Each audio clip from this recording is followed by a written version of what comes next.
It's common knowledge that your average wren is rather small, or to get technical, precisely 3.5 drinking horns tall. With her tiny stature, she's able to get things off the lowest shelf, fit into even the most cramped aeroplane seat, and feels completely at home in today's title.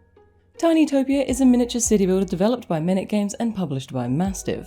Through a series of challenges, you are introduced to the unique little buildings and the simplistic economy, which allows you to expand both outwards and upwards to complete a number of puzzles while facing off natural disasters.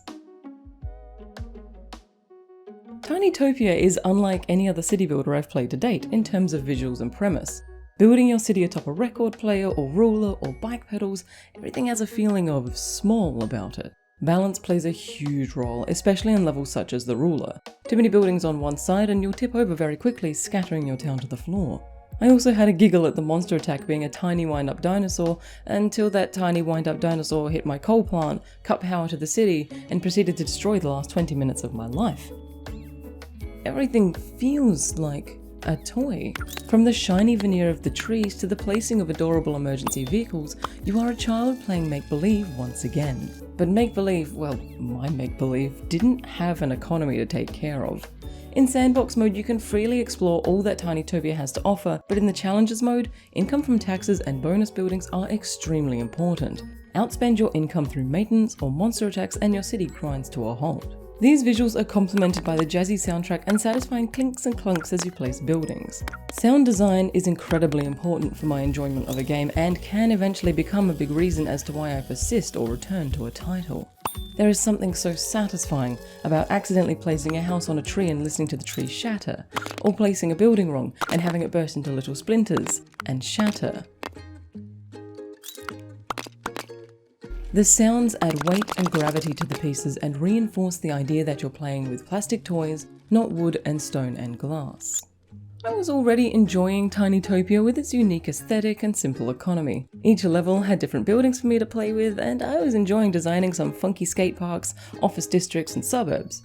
But then I accidentally placed a house too close to another, and the buildings merged.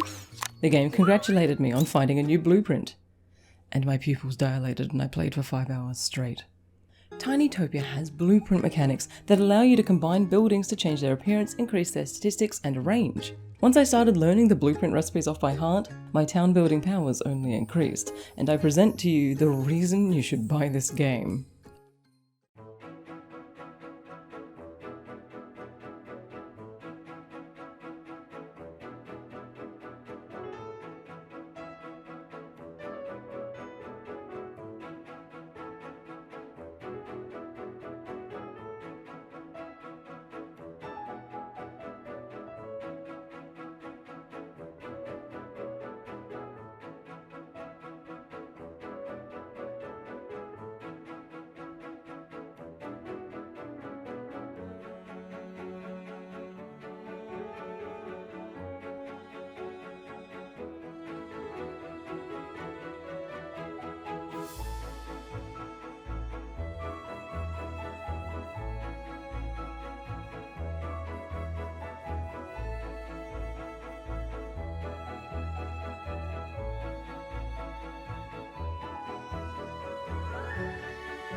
Overall, without my precious blueprints, this game is simple, colourful and fun. With the blueprints, it is intriguing and creative and challenging.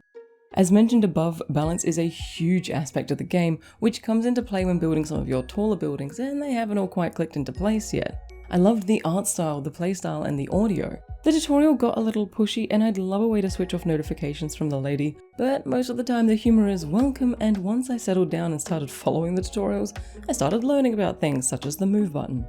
My biggest gripe with the game does come down to the financial mechanics. Taxes are collected very quickly, every 10 seconds or so, and it can be easy to miss the fact that you're losing money.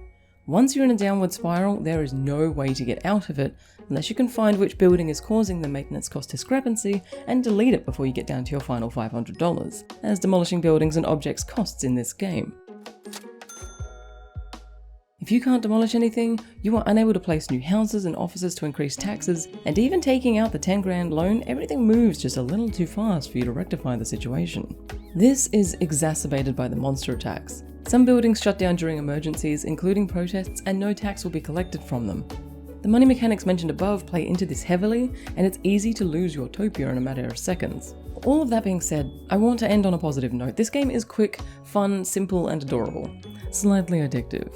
I really hope the devs add hidden blueprints to encourage players to mix and match and experiment with their towns.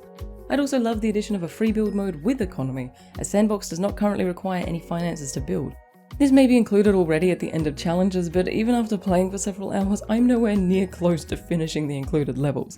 This game has much content. I approve. Thank you all so much for watching. I hope Tinytopia makes it to your Steam wishlist, as it's just gone full release, and a massive thank you to the devs for sending me a key to have a squiz at this one early.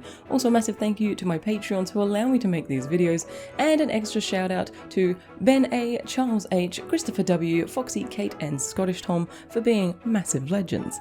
If you'd like to support the channel and my city building habits, please feel free to frisbee a buck at the Patreon to access behind the scenes content such as bloopers and blog posts. Until the next video, as always, stay safe and happy creating.